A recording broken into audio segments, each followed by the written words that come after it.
Hello जय सिया राम दोस्तों, स्वागत है आपका हमारे YouTube चैनल में। दोस्तों तो आज हम बात करने जा रहे हैं धर्म की नगरी अयोध्या धाम की, जहां पर 22 जनवरी 2024 को मर्यादा पुरुषोत्तम भगवान श्री रामचंद्र जी की प्राण प्रतिष्ठा होने जा रही है, जिसका इंतजार संपूर्ण विश्व की नागरिक बड़े धूमधाम से कर रहे हैं।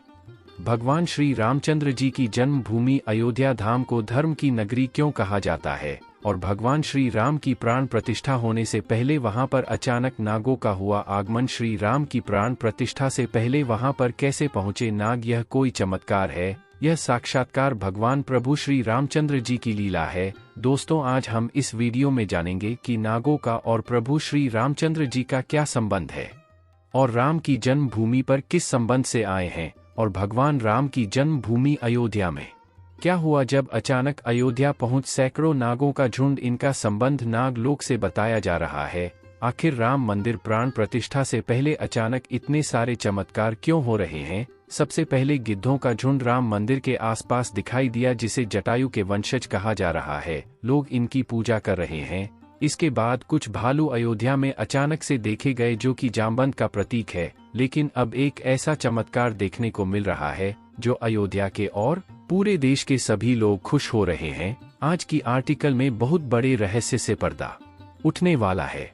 आखिर राम जी का नागों के साथ क्या संबंध है, आखिर प्राण प्रतिष्ठा से पहले इतने सारे नाग एक के बाद अयोध्या में क्यों निकल रहे हैं, वह भी अलग अलग प्रजाति के। सोमवार के दिन अयोध्या के नवनिर्मित राम मंदिर में होने जा रही रामलाल की प्राण प्रतिष्ठा का सभी देशवासियों को बेसब्री से इंतजार है। राम जी के भव्य स्वागत की तैयारी नहीं है, बल्कि इसके पीछे बहुत ही खास महत्व छिपा हुआ है। आखिर राम मंदिर की प्राण प्रतिष्ठा के लिए 22 जनवरी का समय ही क्यों चुना गया, इसके पीछे का रहस्य जानकर आपके भी होश उड़ जाएंगे। त्रेता युग में प्रभु श्री राम का जन्म अभिजीत मुहूर्त संयोग बन रहा है। यही कारण है कि स्थिति को रामलाल की प्राण प्रतिष्ठा के लिए चुना गया है। साथ ही यह भी माना जा रहा है कि इस शुभ मुहूर्त में राम लाला की प्राण प्रतिष्ठा करने से प्रभु श्री राम सदैव मूर्ति के अंदर विराजमान रहेंगे। लेकिन जैसे जैसे प्राण प्रतिष्ठा का समय नजदीक आ रहा है, वैसे वैसे अलग अलग प्रजाति के नाग अचानक ही अयोध्या में प्रकट हो रहे हैं,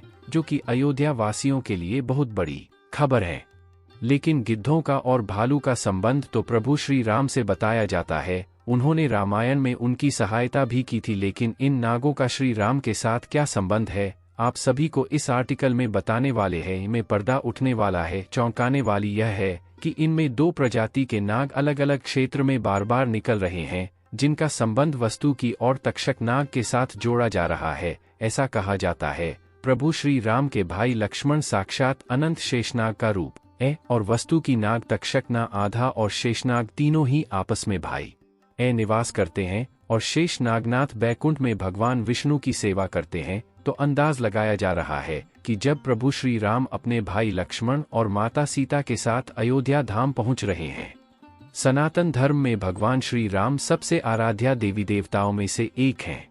जब भी श्री राम का नाम लिया जाता है, तब उनके साथ साथ छोटे भैया लक्ष्मण जी का भी सुमिरन किया जाता है। जब श्री राम को अयोध्या नरेश दशरथ जी ने वनवास का आदेश दिया था, तब श्री राम और माता सीता के साथ लक्ष्मण जी 14 वर्षों के लिए वनवास में गए थे।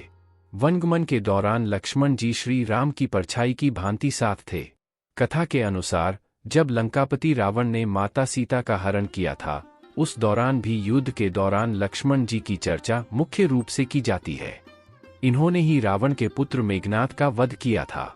लेकिन क्या आप जानते हैं कि जिस तरह श्री राम भगवान विष्णु के अवतार हैं, उसी प्रकार लक्ष्मण जी का संबंध भी भगवान विष्णु से जुड़ता है। आइए जानते हैं। शेषनाग अवतार हैं। लक्ष्मण जी बैकुंठ धाम में भगवान विष्णु शेषनाग पर विश्राम करते हैं, और त्रेतायुग में जब भगवान विष्णु धरती पर श्री राम के रूप में अवतरित हुए, तब उनके साथ शेषनाग भी लक्ष्मण जी के रूप में अवतरित हुए थे। लक्ष्मण जी की माता का नाम सुमित्रा था, और वह धनुर्विद्या और युद्ध कौशल में बहुत ही निपुण थे। लक्ष्मण जी के व्यवहार की बात करें तो लक्ष्मण जी को बहुत जल्दी ही क्रोध आ जाता था, और उन्हें शांत करने के लिए श्री राम को सामने आना पड़ता था। लक्ष्मण जी श्री राम के परम भक्त थे, और उनकी बातों को पत्थर की लकीर की तरह मानते थे। 14 वर्षों तक श्री राम और माता सीता की सेवा मिल रहे लीन महर्षि वाल्मीकि द्वारा रचित रामायण में यह बताया गया है कि वनवास के दौरान लक्ष्मण जी हर समय श्री राम और माता सीता के सेवा में लीन रहते थे। कहा यह भी जाता है कि 14 वर्षों तक वह एक भी बार सोए नहीं। उनकी जगह पत्नी उर्मिला दिन रात नींद पूरी करती थी। इसके पीछे एक कारण यह भी है कि मेघनाद को यह वरदान प्राप्त था कि उसका वध वही वीर कर पाएगा जो 14 वर्षों तक कभी सोया ना हो। इसलिए युद्ध के दौरान लक्ष्मण जी के बाणों से ही मेघनाद का वध हुआ था। श्री राम के राजतिलक में शामिल नहीं हो पाए थे लक्ष्मण जी।